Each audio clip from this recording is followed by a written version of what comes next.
Forget fairy tale romances. The marriage between King Charles II and Catherine of Braganza was, from the start, a brutal political contract. This was a deal for land, for military might, and for the future of two empires. For King Charles II, it was a lifeline. For the young Catherine of Braganza, it was a life sentence in a glittering but treacherous court, and it was all sealed with one of the richest dowries in history. This is the story of how a Portuguese princess and an English king, bound by a treaty, forged a legacy that outlasted any romance, an alliance that would redraw the world map and define an age of global ambition. So, why this marriage? To get it, you have to picture the state of two nations back in the mid-1600s. In 1660, England was taking a national sigh of relief. The monarchy was back, and King Charles II, after years in exile, was finally on his father's throne. But the crown was heavy, and the treasury was empty. Charles was a king who desperately needed two things: cash and a way to put England back on the world stage. Hundreds of miles away, Portugal was fighting for its life. After 60 years of Spanish rule, the Portuguese had won back their independence in 1640, putting Catherine's father, King John IV of the House of Braganza, on the throne. But Spain hadn't given up. Portugal was under constant attack, its new freedom hanging by a thread. They had a rich colonial trade but needed a powerful military ally to protect them. So, as the newly restored King Charles looked for a bride, Portugal saw an opening. They needed England's army, and Charles needed a queen who brought more than just a royal title. The stage was set, not for a romance, but for a transaction. Spain even tried to push their own candidate for queen, but Charles's relationship with Madrid was already strained. Instead, on the advice of his trusted statesman, the Earl of Clarendon, Charles looked to Lisbon. It was a choice of cold, hard pragmatism, reviving the old Anglo-Portuguese alliance and sealing it with a wedding ring. And the two people at the center of this deal? They couldn't have been more different. King Charles II was 30 years old, a man shaped by war, exile, and endless political games. He was called the Merry Monarch for good reason.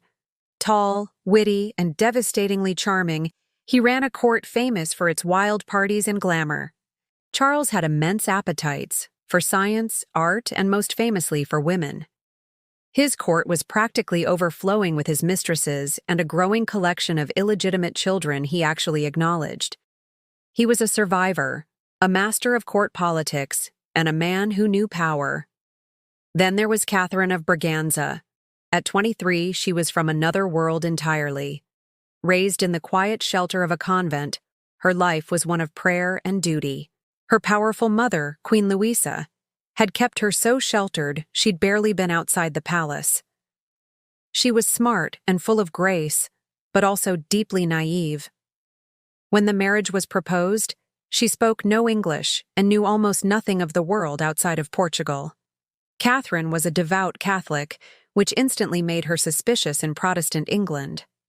As she saw it, her job wasn't just to be a queen, but to protect her faith. She was a piece in her mother's diplomatic game, a bargaining chip for Portugal's survival.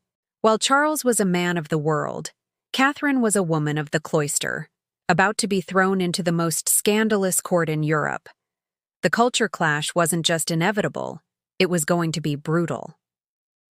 The marriage treaty, signed in June 1661, read less like a wedding vow and more like a corporate merger. Catherine of Braganza's dowry was staggering, one of the most generous in history. First, the cash. 2 million Portuguese crowns, a massive fortune that was a godsend for the bankrupt English crown. But the real prize wasn't the money. It was land. Portugal handed over two of its most strategic colonies. The first was Tangier, a port city in North Africa. The English saw it as a key naval base to control trade in the Mediterranean. The second, and much more important, was the 7 islands of Bombay on the west coast of India. At the time, it probably seemed like a remote, troublesome outpost. The local Portuguese governor even tried to refuse to hand it over. But this one line in the marriage contract changed history. Charles II later leased Bombay to the growing East India Company.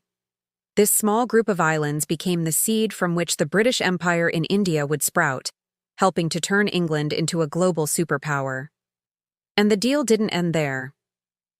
England gained lucrative trading privileges with Portuguese colonies in Brazil and the East Indies, opening up incredibly profitable markets.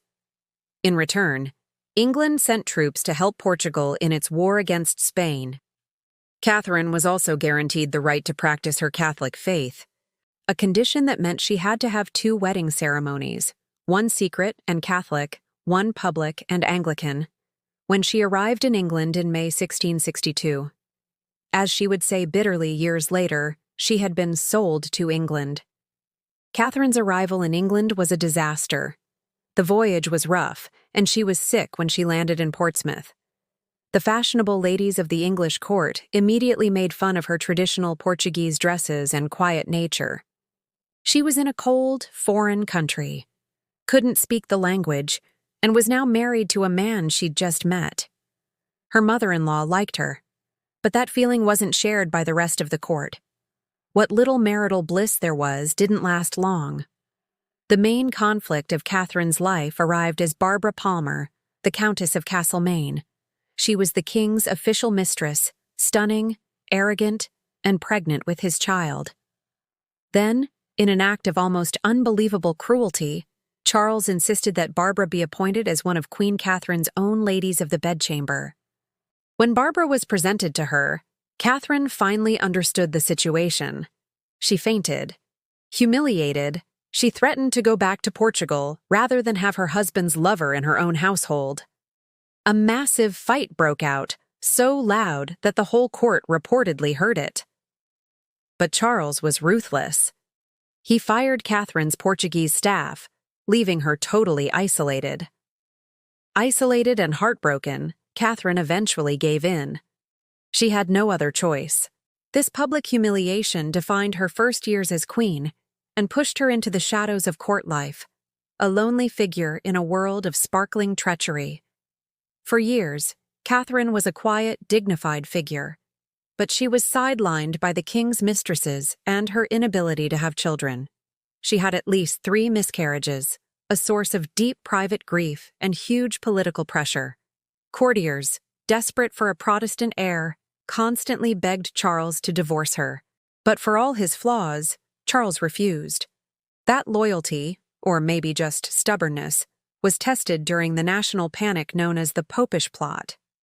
In 1678, a liar named Titus Oates invented a massive conspiracy, claiming Catholics were plotting to kill the king. The plot was a total fabrication, but in the fiercely anti-Catholic mood of England, it sparked a wave of paranoia. The plotters needed a big target to make their story stick, and they found the perfect one: the Catholic Queen. Oates accused Catherine herself of high treason, saying she was part of a plan to poison her husband. The accusations were ridiculous, but they were politically explosive. The House of Commons demanded she be thrown out of the palace. For a while, Catherine was in real danger, with people calling for her to be put on trial. This was the moment everything changed. In her moment of greatest crisis, Charles stood by her, completely unwavering. He personally questioned Oates, caught him in his lies, and defended his wife without hesitation. He told his council it would be a horrible thing to abandon her, insisting he knew she was incapable of such wickedness. His intervention saved her life. This act showed that their relationship had become something more than a contract. It was now a complicated partnership where, in the face of attack, a deep and stubborn loyalty had formed. Charles's defense of Catherine revealed a respect that his constant cheating had hidden for years. If you're enjoying this dive into the complex world of royal alliances and court intrigue, make sure to subscribe and hit the notification bell for more stories that reveal the hidden histories behind the thrones. After the horror of the Popish Plot, the last years of their marriage were the most peaceful. The couple found a quiet affection and mutual respect. When Charles was on his deathbed in 1685, Catherine was overcome with grief. She sent a message asking him to forgive her if she had ever offended him. His famous reply was heartbreaking. "Alas, poor woman, she asked my pardon? I beg hers with all my heart." After he died, Catherine stayed in England for several years before going back to Portugal in 1692. There, she found a new purpose. In 1704, she was appointed regent for her brother, King Pedro II, and proved to be a capable and respected leader. She died in Lisbon in 1705, a respected stateswoman in the country she had been forced to leave so long ago. So no, the marriage of Charles II and Catherine of Braganza was never a love story. It was a high-stakes political deal born from desperation. Catherine faced public humiliation and political danger with a quiet strength that eventually won her the respect of her husband and his kingdom. But their legacy is much bigger than a personal drama. That marriage contract redrew the map of empires. The Anglo-Portuguese alliance it reinforced remains one of the longest in history.